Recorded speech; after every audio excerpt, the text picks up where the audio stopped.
Meus amores, falar um pouquinho para vocês sobre a antiguidade greco-romana. Bem, antes de mais nada, é importante nós entendermos que é uma matéria bem extensa, né? A antiguidade clássica, mas principalmente no ensino médio, a gente dá uma pincelada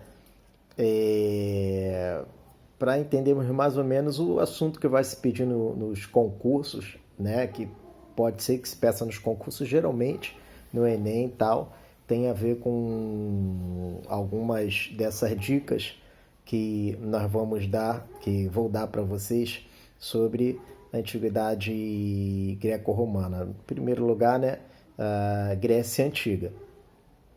Meus amores, antes de mais nada, é importante entender que a Grécia Antiga, a Grécia era na antiguidade um, um lugar formado por várias cidades-estados. Como assim cidades-estados? Por exemplo, vamos pensar o Brasil.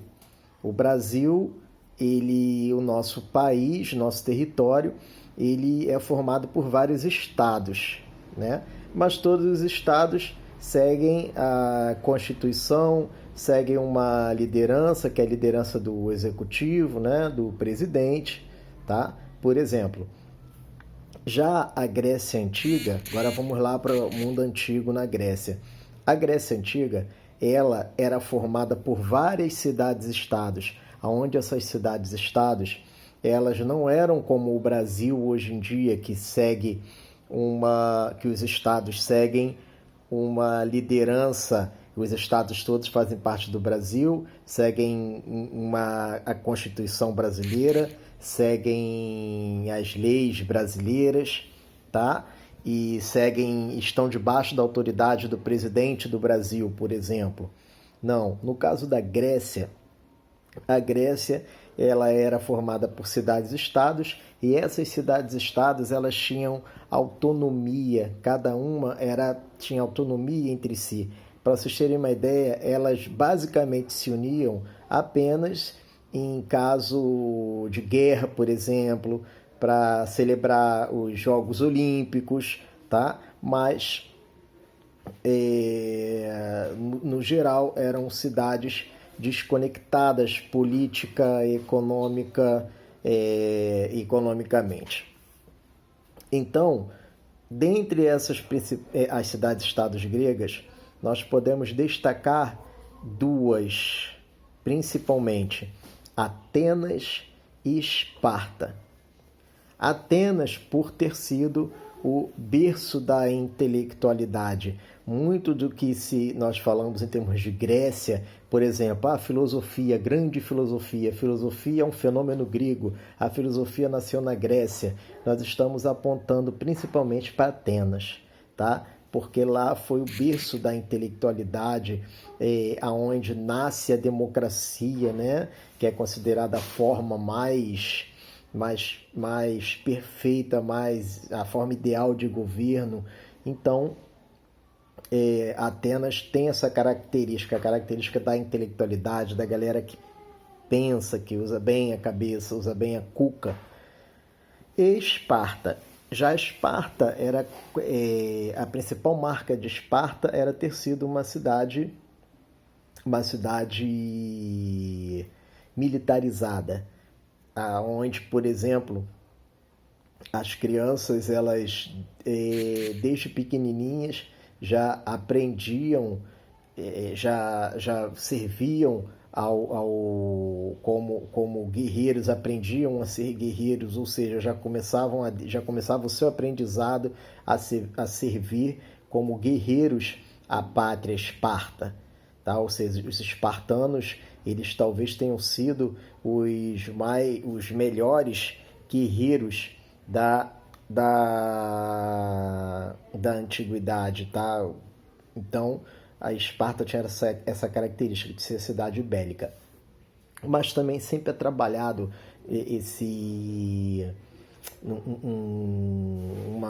uma contradição, por exemplo, no caso de Atenas, e quando a gente coloca Atenas e Esparta, essa questão relativa às mulheres, por exemplo, aos direitos das mulheres, pois, como a gente fala que Atenas é uma cidade onde havia muito avanço intelectual, nós imaginamos que as mulheres, né, tinham um papel muito importante na sociedade, no mínimo igual ao dos homens, né?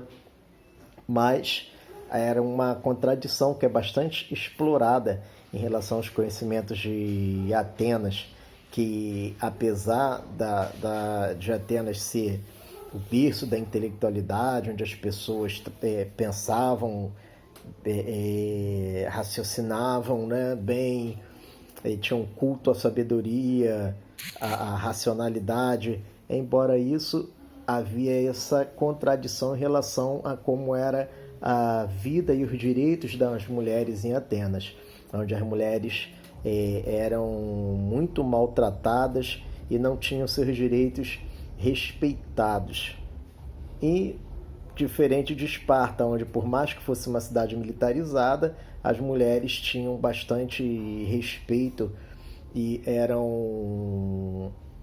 tinham respeito pelo menos muito mais do que em Atenas. Era de muita importância as mulheres para os espartanos. Pois bem, como eu disse anteriormente, que os gregos se uniam sempre em caso de guerra, uma das guerras mais importantes que os gregos estiveram envolvidos foram as guerras médicas. Por que guerras médicas? Os persas eram chamados de medos. Então, eles constituíram, uma das características do povo persa é que eles constituíram um poderoso império na antiguidade. E, inclusive, essa passagem das guerras médicas, ela é bem explorada no filme 300, onde trata da tentativa de invasão persa e da defesa do território da Grécia por parte dos espartanos. Então, as guerras médicas uniu as cidades gregas para lutar contra os medos ou persas. Por ocasião dessa união foi formada a chamada Liga do Peloponeso. Mais tarde ocorreu uma guerra essa responsável pelo declínio da Grécia, que foi uma guerra entre os próprios gregos, ou seja, os próprios gregos colaboraram para o seu declínio. Formada a Liga do Peloponeso devido às guerras médicas, acabadas as guerras médicas, Atenas continuava na liderança da Liga do Peloponeso. Muitas cidades e estados se levantaram contra essa liderança. A principal delas, Esparta. A guerra do Peloponeso, que foi como ficou conhecida, a guerra entre os próprios gregos, acabou causando o declínio da própria Grécia.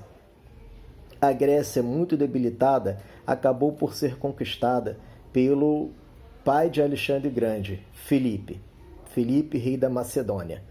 Então, mais tarde, quando Alexandre o Grande chega ao trono da Macedônia, ele que era um grande admirador da cultura grega, ao ele conquistar vários territórios, ele acabou espalhando a cultura grega por todos esses territórios. É importante também pontuar que Alexandre o Grande teve como conselheiro, como professor particular, o grande aluno de Platão, tá? Que foi o filósofo Aristóteles. Meus amores, beijo e até a próxima aula.